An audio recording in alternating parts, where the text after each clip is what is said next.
ছোট্ট জয়কে বিদেশ পাঠিয়ে দিচ্ছেন অপু, নিজেই কারণটা জানালেন। ঈদকে ঘিরে বিভিন্ন টেলিভিশন চ্যানেলে অতিথি হয়ে আসছেন চিত্রনায়িকা অপু বিশ্বাস। বলছেন নিজের সংসার এবং সন্তানের কথা। আর জয়কে নিয়েও সাকিব অপু ভক্তদের মধ্যে আছে বাড়তি আগ্রহ। আলাপচারিতায় সন্তান সম্পর্কের টানাপোড়েন চলে আসেই। শাকিব খানকে ঘিরে অপু এবং বুবুলির কথাবার্তা প্রায়শই বাগযুদ্ধের রূপ নিচ্ছে, যা ভালো চোখে দেখছেন না দর্শকেরাও। মনে করা হচ্ছে এই বিষয় নিয়ে চিন্তিত জয়ের মা বাবাও। বেশ কিছুদিন ধরেই শোনা যাচ্ছে জয়কে বিদেশ পাঠিয়ে দিচ্ছেন অপু।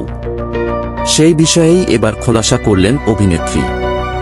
বলেন, সাকিব আর আমি দুজন মিলেই ছেলেকে বিদেশে পাঠানোর সিদ্ধান্ত নিয়েছি। চলতি বছরেই পড়াশোনার জন্য বিদেশে যাবে জয়।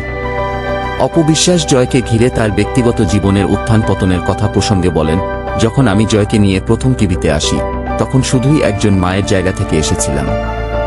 এটার জন্য অনেক কথা শুনতে হয়েছে। সেই সঙ্গে এখন সামাজিক মাধ্যম যতটা উপকারী, তার চাইতে বেশি ক্ষতিকর মনে হচ্ছে।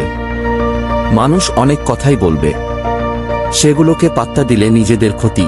যা হোক, জয়ের বিদেশ যাওয়াকে কেন্দ্র করেই এই বছর সাজিয়েছি আমি।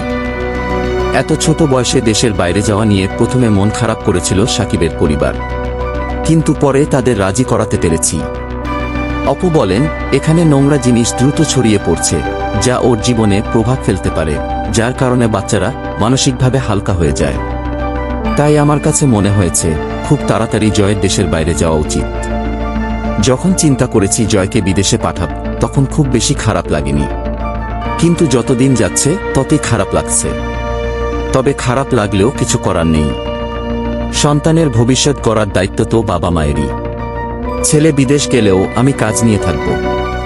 সাকিব ও জয়ের দেখাশোনা করবেন।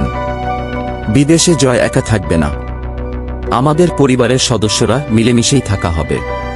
কারণ জয় শুধু আমার জীবনেই সবচেয়ে বেশি গুরুত্বপূর্ণ নয়, ও আমাদের পরিবারের সবার কাছেই গুরুত্বপূর্ণ। তবে ছেলেকে কোন দেশে পাঠাচ্ছেন সেই বিষয়ে খোলাসা করেননি অভিনেত্রী।